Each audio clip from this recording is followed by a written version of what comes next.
जब जज साहब जो इंसाफ देते हैं वो मेज के नीचे छुप करके अपनी जान बचा रहे थे और पैरवी करने वाले वकील साहब दलीलें ना दे करके अगल बगल झांक रहे थे कैसे उनकी जान बच जाए। जी हाँ, ऐसी एक सनसनीखेज घटना उत्तर प्रदेश की राजधानी लखनऊ में एक बार फिर से देखने को मिली है। पिछली बार इलाहाबाद था, इस बार लखनऊ।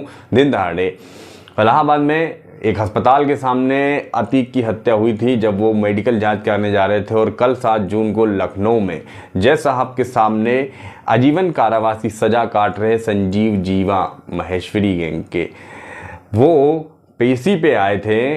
उनकी दिन दहाड़े हत्या कर दी जाती है जज साहब के सामने। सोचिए, जब उत्तर प्रदेश की सरकार बड़ी बड़ी दलीलें देती है कि कानून व्यवस्था को लेकर के बड़े बड़े माफियाओं को उन्होंने इनकाउंटर किया होगा, लेकिन ये जो छुट भैये अब आ चुके हैं और सरेआम उत्तर प्रदेश की कानून व्यवस्था को चैलेंज कर रहे हैं, इनसे योगी सरकार कैसे दो चार हाथ करेगी। कल लखनऊ में 7 जून को जीवा महेश्वरी, मैंने आपको बताया, ये एक पश्चिम यूपी में बहुत ज़्यादा ही सक्रिय और मुख्तार अंसारी के बहुत खास गैंगस्टर थे, इन जो कि आजीवन कारावास की सज़ा पाए हुए थे और वो एक नियमित पेशी पर कोर्ट में आए थे। एक जौनपुर के विजय यादव नाम का एक शख्स आता है जो कि वकील की ड्रेस में होता है।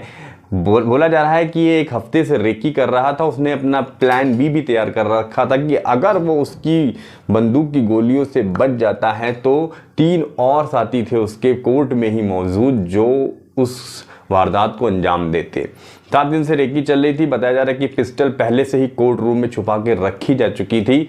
जैसे ही संजीव जीवा महेश्वर जो हैं वो पेशी के लिए कोर्ट में पेश होते हैं, विजय यादव अपनी पिस्टल से 6 गोलियां दाग देता है। बताया जाता है कि 6 गोली में 3 गोली सीने पर और बाकी की 3 गोली सीने के नीचे लगी और ऑन स्पॉट ही संजीव जीवा की दम प्राण निकल जाते हैं।